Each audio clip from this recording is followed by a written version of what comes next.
stunting itu sebenarnya bukan masalah hanya di Indonesia ya, masalah seluruh dunia.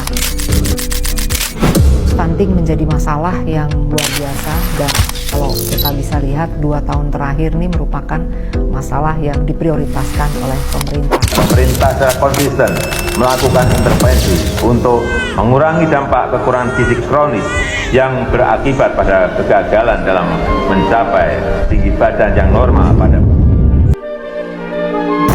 Assalamualaikum warahmatullahi wabarakatuh. Waalaikumsalam warahmatullahi wabarakatuh.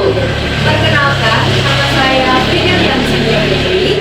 Saya biasa dipanggil Fidel dari kelas 94 nomor absen 12. Perkenalkan, nama saya Kadela Rizkia dari kelas 94 nomor absen 17. Nah, dari video ini, ibu-ibu pasti sudah tahu dong kalau stunting itu masih marak terjadi di Indonesia.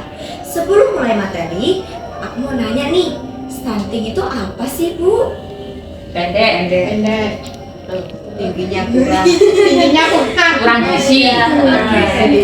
Nah, jadi lebih tepatnya, stunting itu adalah kondisi gagal tumbuh pada balita, baik tinggi maupun perkembangan otak, akibat kurang gizi kronis dan infeksi berulang sejak dalam kandungan hingga usia 2 tahun.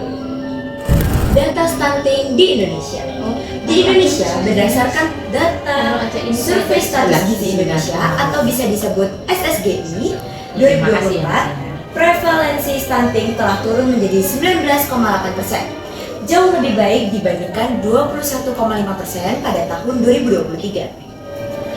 Namun, target penurunan masih harus terus didesak agar mencapai 18,8% pada tahun 2025 dan 14,2% pada tahun 2029. Faktor penyebab stunting adalah faktor anak meliputi tidak diberikannya ASI eksklusif, pemberian MPASI yang kurang bergizi, dan seringnya anak mengalami sakit. Untuk faktor lingkungan juga berpengaruh, seperti sanitasi yang buruk dan akses terhadap air bersih yang terbatas. Faktor ibu meliputi kekurangan gizi saat hamil dan tidak melakukan pemeriksaan kehamilan secara rutin. Seperti yang disebutkan juga pada surat Al-Baqarah ayat 233 bahwa kewajiban seorang ibu memberi ASI kepada anaknya selama 2 tahun. Tanda-tanda anak stunting. Tanda-tanda anak stunting adalah kondisi fisik dan perkembangan yang tampak pada anak akibat kekurangan gizi kronis. Anak stunting biasanya memiliki tinggi badan yang jauh lebih pendek dibandingkan anak seusianya. Pertumbuhan tubuhnya lambat dan berat badannya cenderung kurang ideal.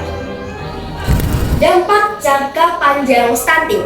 Dampak jangka panjang stunting sangat serius karena tidak hanya mempengaruhi pertumbuhan fisik anak, tetapi juga perkembangan otak dan kemampuan belajarnya.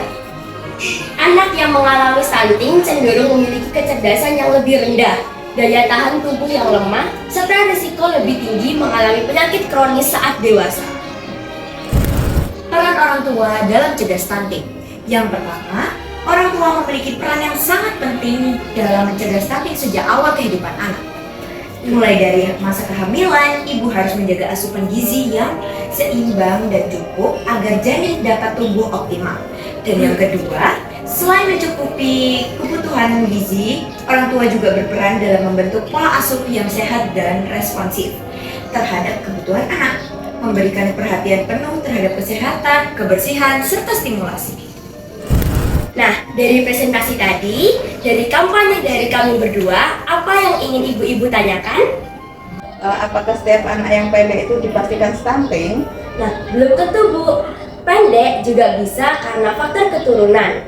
Tetapi kalau stunting itu juga ada gangguan perkembangan yang lain seperti kemampuan belajar dan yang lainnya.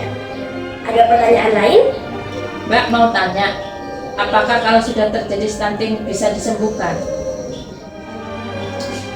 Jika sudah terjadi stunting, maka sulit untuk disembuhkan.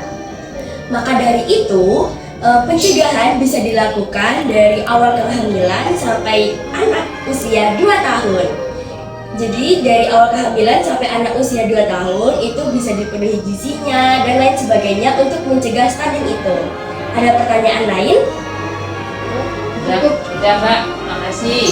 Terima kasih sudah meluangkan waktunya untuk mendengarkan kampanye dari kami berdua.